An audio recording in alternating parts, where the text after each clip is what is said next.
Coming to get you, Bobber. Rare Exports: A Christmas Tale is a 2010 horror movie directed by Jalmari Hilander, and it stars Jorma Tommila, Oni Tommila and Peter Jacobi. I know I say it at the start of all these older reviews, guys, that this is going to be a spoiler review, but this one is very important that you've either seen this movie or you don't care about spoilers, because the advertising for this movie is completely different to how the movie ended up. In the depth of the mountains, 486 metres deep, lies the closest ever guarded secret of Christmas. The time has come to dig it up.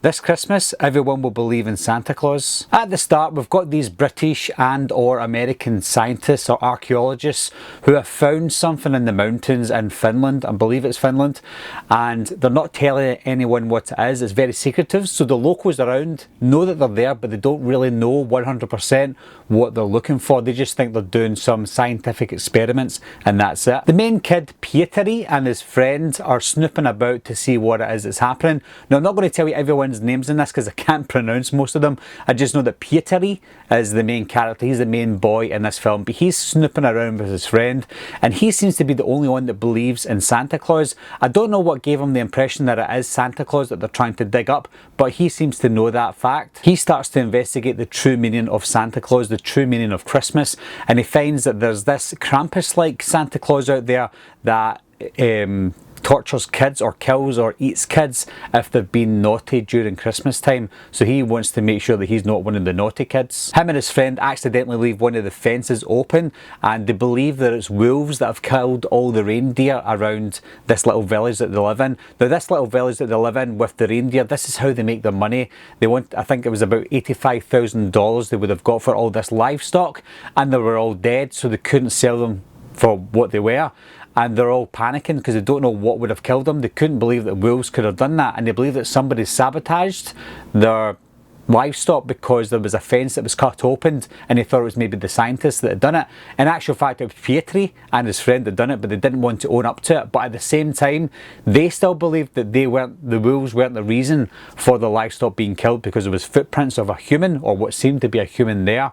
And there were some traps around about the little village that were illegal, but Pietri's dad put a trap out to try and catch some of the wolves, and he thought he caught a wolf, but it wasn't a wolf. It was what he believed to be an innocent man who accidentally got stuck down there.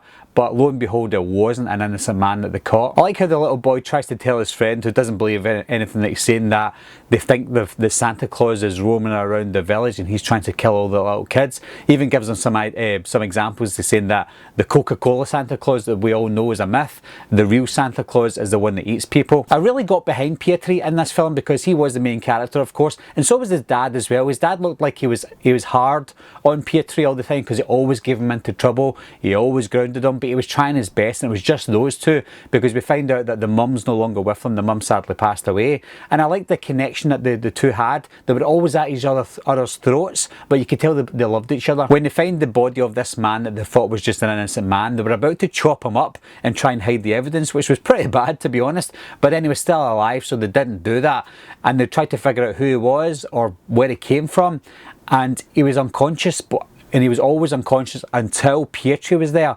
When Pietri went near the building, you see the man's nose start to move, like he could smell kids, like he could smell children. And Pietri's broke in and said, this guy is not a human being, this is Santa Claus, but nobody believed him.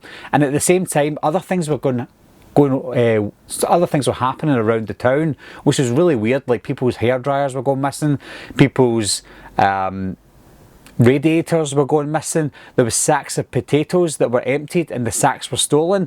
Little things like that were happening around town, and we weren't given an explanation for it, and that's what I really liked about the story, because these things were happening, and you as a viewer, me as a viewer, were like, why is this happening? I don't know why, I don't know what it means. I know we're going to get an answer at some point, but I just can't guess why. We even get to a point where they decide, okay, this guy's obviously worth money because the scientists are after this person, so they try and hold him at ransom for $85,000 because that's what they want back for the livestock that was taken from them. And this is where we get into the spoiler territory, and I mean the major spoiler territory. They wrap him up in a Santa Claus outfit, because that's the only outfit that they have, and they're referring to him as Santa Claus because of Pietri's thought that it could be Santa Claus. So they put him in a cage, taking him to the scientists and say, okay, here he is, this is what you want, give us $85,000. And then the guy who comes up to the cage goes, that's not Santa Claus, that's one of Santa Claus' elves. And I was like, what? All this time I thought that was Santa Claus. Now this movie's 10 years old and this is the very first time that I've seen it, and all this time I thought that was the Santa Claus, or at least the bad person that they were after in this film, because he was portrayed as Santa Claus in the posters and the trailers, and nothing was given away. So when that guy said that's not Santa Claus, I was like, what? And then they turn around and there's lots of these people and it's basically Santa Claus elves. And I'm like, if this is his elves, where is Santa Claus? And then he's in this abandoned warehouse that's got the number 24 on it, which was ironic because it's the morning before Christmas, and they open up the doors and lo and behold, Krampus is there, a massive Krampus, Santa Claus bad guy is there frozen, and that explains the reason for the missing hair dryers and the radiators. They're all in the one area trying to thaw out this big massive bad Santa Claus. And when I saw that I thought, wow, this is actually really good. And I couldn't believe that they were not only able to hold that back in the posters and the trailers, but it wasn't spoiled for me for the last 10 years. I thought that was incredible. We get to the end, which I found daft, but also fun at the same time after what we saw in the whole entire movie. I thought it was fun. Basically what happened was they trained these elves, they caught the elves after they killed Santa Claus or blew him up, and they trained these elves to become Santa Clauses, and good Santa Clauses, and they were called rare exports. They wrapped them up, boxed them up and sent them across the world, and basically Finland is the place that invented the new Santa Claus. As bizarre as a story as that is, guys, I thought it was great. Now this was a Finnish movie, I think it was from Finland anyway, and I think the acting was fantastic. I didn't even think about the subtitles throughout the movie. At first I thought I wasn't going to get used to the subtitles because I've never seen a Finnish movie before, or at least I don't think I have.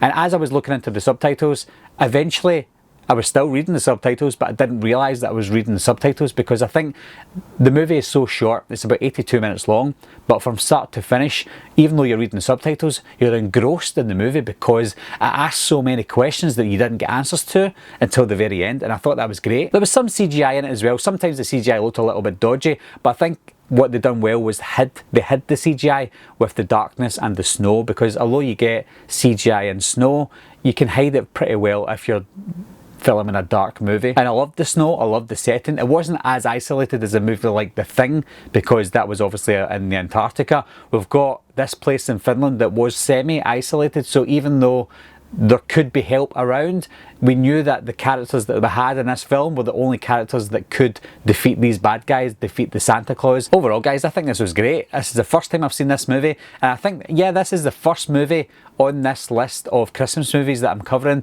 that I hadn't seen before, and I was pleasantly surprised by it. If you've seen Rare Export, guys, and if you're watching this review, I'm hoping that you have seen it because I've just spoiled the movie for you, but leave your comments down below, let me know what you thought of it, and did you see that twist coming at the end? This is the last Christmas movie that I'm covering on this channel over the Christmas period, so if I don't talk to you before Christmas is here, then I hope you all have a Merry Christmas. And as always, thanks a lot for watching, thanks for subscribing, I'll see you soon, bye bye.